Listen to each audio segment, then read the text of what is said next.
Bonjour à tous, dans cette vidéo qui fait suite directement à la vidéo précédente, nous allons parler des fonctions de transfert du premier ordre.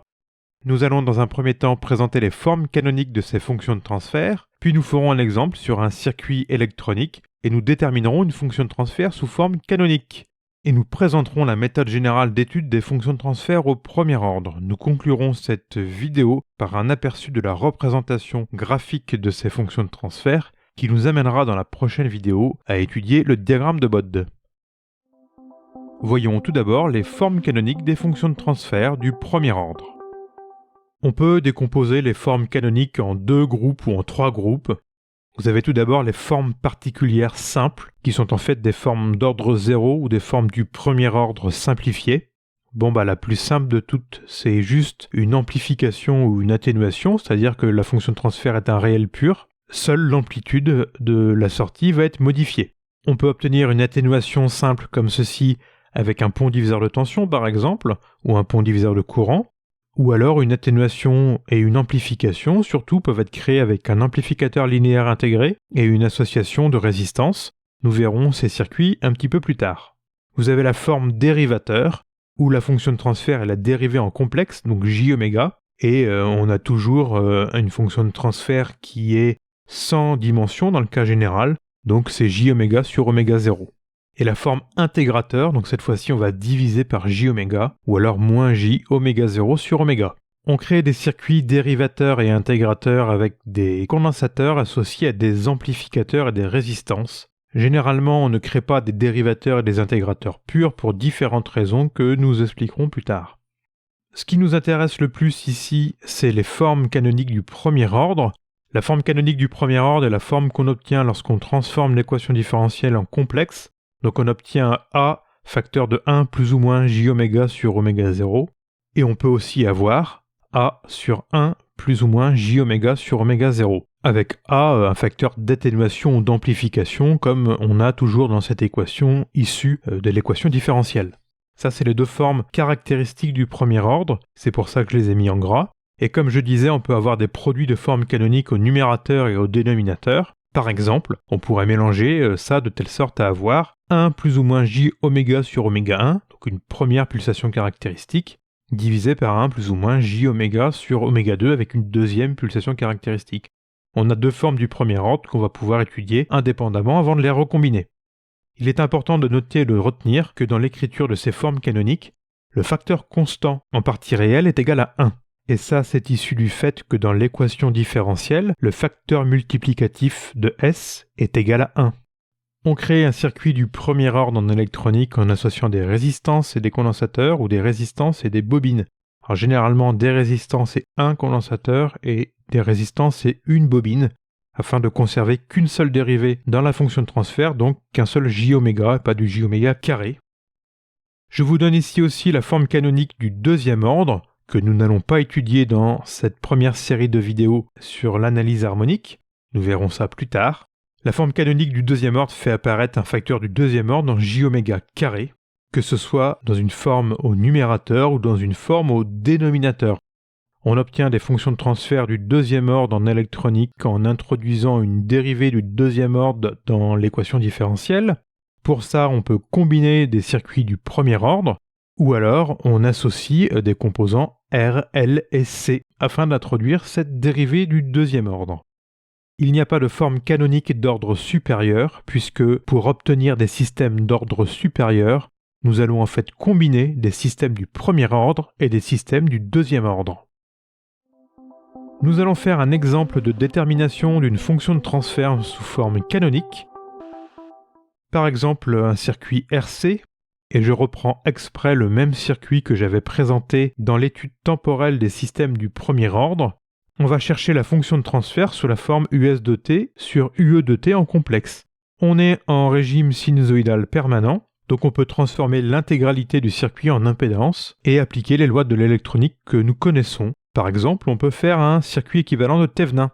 On va considérer que la charge est le condensateur. On va donc mettre le circuit à vide et déterminer US0 à vide, donc qui va être notre tension équivalente de Thevenin, ETH, qui est un simple pont diviseur à impédance, ZR2 sur ZR1 plus ZR2, fois UE de T.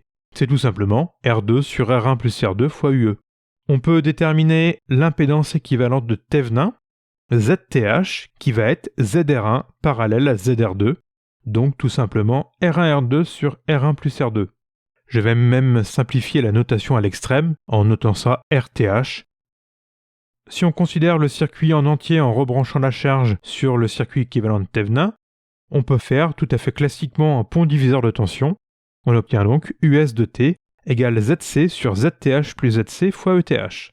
On remplace par les formules, et je vais garder RTH histoire de ne pas avoir une équation trop compliquée. On a donc 1 sur JC oméga divisé par RTH plus 1 sur JC oméga. Le tout multiplié par R2 sur R1 plus R2 fois UE. On peut donc passer UE à gauche de l'équation. On peut simplifier la première fraction en faisant descendre le JC oméga et ça simplifie directement. Et en remettant les termes dans le bon ordre, on obtient donc T de J oméga égale R2 sur R1 plus R2 multiplié par 1 sur 1 plus J RTH C oméga. Alors cette écriture est directement en forme canonique, car par identification, nous avons A égale le pont diviseur à résistance R2 sur R1 plus R2, et la pulsation caractéristique oméga 0 égale 1 sur tau, donc égale 1 sur RTH fois C, RTH étant la mise en parallèle de R1 et R2. Au dénominateur, nous avons la partie imaginaire qui est écrite dans un certain ordre. J, RC, oméga. Nous écrivons toujours le J en premier, puis les facteurs constants, R et C, puis la variable oméga. Ça permet du premier coup d'œil d'identifier ces trois choses, à la fois que c'est une partie imaginaire, quels sont les facteurs constants qui vont déterminer ici la pulsation caractéristique, et à la fois quelle est la variable, oméga, oméga carré, etc. C'est une habitude à prendre et à conserver. Je vais dire quelques mots sur la pulsation caractéristique au premier ordre. Si on associe une résistance et un condensateur, donc un schéma plus simple que précédemment, nous obtenons la fonction de transfert sous forme canonique égale à 1 sur 1 plus JRC oméga. RC c'est tau et c'est 1 sur oméga 0. Oméga 0 égale 1 sur RC, des radians par seconde sont équivalents à des O-1 farad-1. Ça c'est la forme de la pulsation caractéristique dans un circuit du premier ordre RC. On obtient directement F0, la fréquence caractéristique, oméga 0 sur 2pi égale 1 sur 2pi RC. Dans le cadre des circuits RL, on peut faire la même opération et on obtient la fonction de transfert 1 sur 1 plus JL sur R oméga. Dans ce cas-là, on identifie oméga 0 égale 1 sur tau égale R sur L, et radians par seconde sont homogènes à des ohms Henry-1. On obtient de la même manière F0 égale R sur 2πL. Donc à retenir que la forme des pulsations caractéristiques au premier ordre, c'est toujours 1 sur tau, donc 1 sur RC dans le cadre des circuits RC, et R sur L dans le cadre des circuits RL. Je vais vous présenter maintenant la méthode générale d'étude des fonctions de transfert du premier ordre. Pour cela, je vais prendre comme exemple d'étude, exemple de présentation, la fonction de transfert sous forme canonique A sur 1 plus J oméga sur oméga 0. Prenons le cas où A est positif pour simplifier dans ce premier exemple. Nous avons besoin de déterminer le module et l'argument. Le module est tout simplement la valeur absolue de A divisé par le module de 1 plus J oméga sur oméga 0, donc racine carrée de 1 plus oméga sur oméga 0 carré. Pas de difficulté pour ce module. Pour l'argument de t, nous avons donc une fraction de nombre complexe. Nous obtenons la différence des arguments, donc l'argument de A moins l'argument de 1 plus j oméga sur oméga 0. A étant un réel positif, son argument est égal à 0. Lorsque vous avez un doute sur les angles liés à des nombres complexes, vous pouvez vous tracer votre cercle trigonométrique sur un morceau de papier, sur un brouillon, afin de lever le doute. Par exemple ici, on voit très bien que pour un réel positif, l'angle est forcément nul avec l'axe des abscisses. L'argument de 1 plus j oméga sur oméga 0, c'est arctangente partie imaginaire sur partie réelle, comme tout nombre complexe. Donc l'argument de t de j oméga est égal à moins arctangente oméga sur oméga 0. Dans le complexe au dénominateur, la partie réelle 1 et la partie imaginaire oméga sur oméga 0 sont toutes les deux positives. Donc forcément ce nombre complexe et son argument se trouvent dans le cadran en haut à droite du plan complexe. Donc l'argument est compris entre 0 et pi sur 2. Et donc l'argument de t sera compris entre 0 et moins pi sur 2 avec le moins devant le arg. Dans les écrans qui suivent, je ne vais pas avoir la place de conserver ces équations. Donc si vous ne prenez pas en note ce cours, je vous conseille quand même de les noter sur un papier pour suivre la suite, sinon ça va devenir compliqué et incompréhensible. Nous allons donc étudier le module et l'argument de cette fonction de transfert. Pour ça, nous allons déterminer les comportements caractéristiques, et cela se fait en 3 phases, c'est-à-dire que nous allons regarder les points caractéristiques et les limites du comportement. En fait, nous allons regarder la limite quand oméga est très inférieur à oméga 0, nous allons regarder pour oméga égale oméga 0, donc c'est-à-dire la pulsation caractéristique, et la limite pour oméga très supérieur à oméga 0. La première chose qu'on peut regarder, c'est la limite quand oméga est très inférieur à oméga 0. On va même, pour les déterminations mathématiques, dire que oméga tend vers 0, tend vers un signal continu. Regardons le module, limite quand oméga tend vers 0 du module de t égale valeur absolue de A, car oméga sur oméga 0 tend vers 0.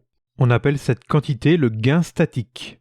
Alors je n'ai pas trop utilisé le terme gain dans le cadre de l'expression de la fonction de transfert comme ça. Je préfère conserver le terme gain pour le gain en décibels que l'on verra avec le diagramme de Bode. Le consensus général veut que cette quantité s'appelle le gain statique, donc on va l'appeler le gain statique. C'est-à-dire l'amplification ou l'atténuation à la fréquence nulle pour un signal continu. Statique, c'est quand rien ne bouge, donc le signal ne varie pas. On peut regarder l'argument. Lorsque oméga tend vers 0, la limite de l'argument est 0, c'est-à-dire que l'entrée et la sortie sont en phase.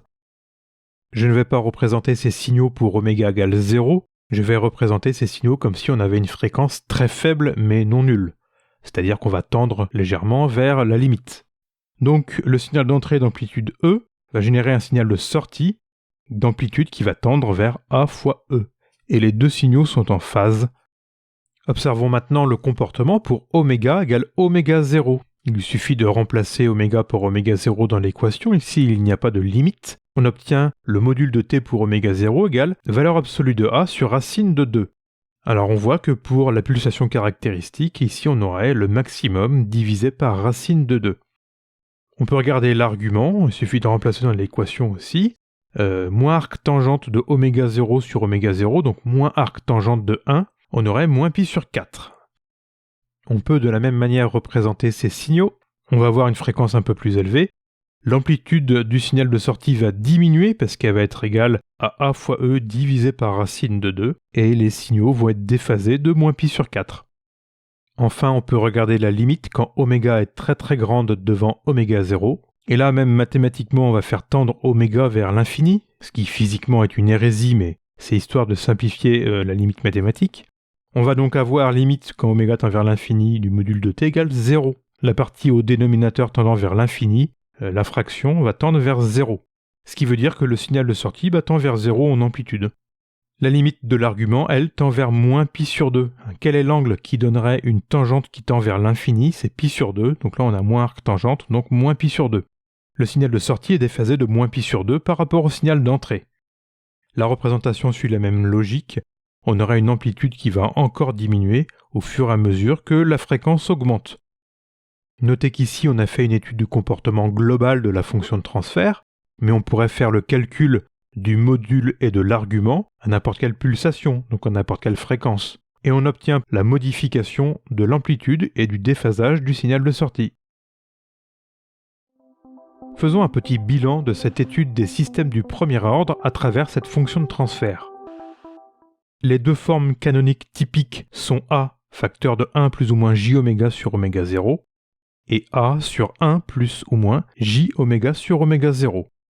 L'étude du comportement de ces fonctions de transfert se fait globalement suivant 3 phases, oméga très inférieur à oméga 0, oméga très supérieur à oméga 0, donc c'est-à-dire à la limite, et oméga égale oméga 0. Bien sûr, comme je disais, on peut prendre les valeurs du module et de l'argument pour n'importe quelle pulsation ou n'importe quelle fréquence. Je parle ici d'étude du comportement global. On peut voir que sur l'ensemble du comportement de cette fonction de transfert, les variations du module et de l'argument sont monotones en fonction de la fréquence ou de la pulsation. C'est-à-dire que la variation suit un seul et unique sens. Soit on va décroître, comme dans l'exemple qu'on a vu, soit on va croître. Les cas particuliers pour le module, le module pour oméga 0 va être égal à A divisé par racine de 2, comme dans le cas qu'on vient de voir. On peut aussi avoir le cas où on va avoir A multiplié par racine de 2. Ça, c'est pour la première forme canonique typique que j'ai indiquée dans cet écran.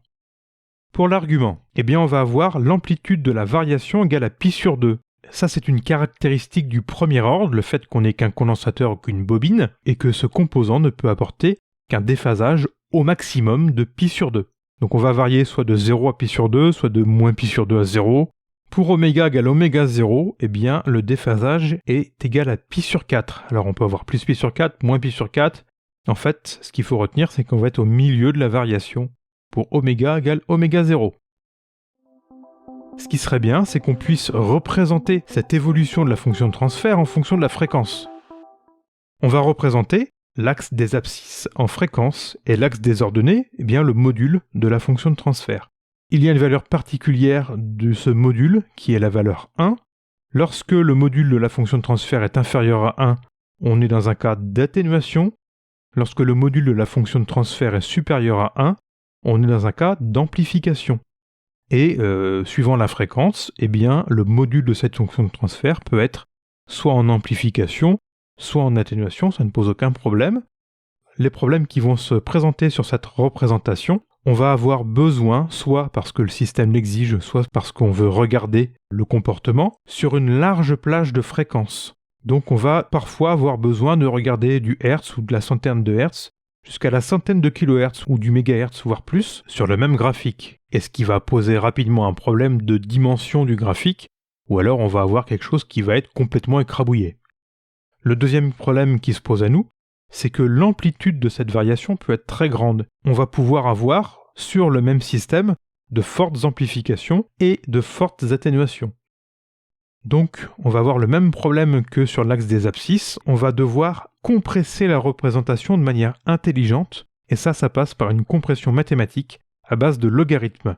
C'est l'objet du diagramme de Bode que nous présenterons dans les parties suivantes.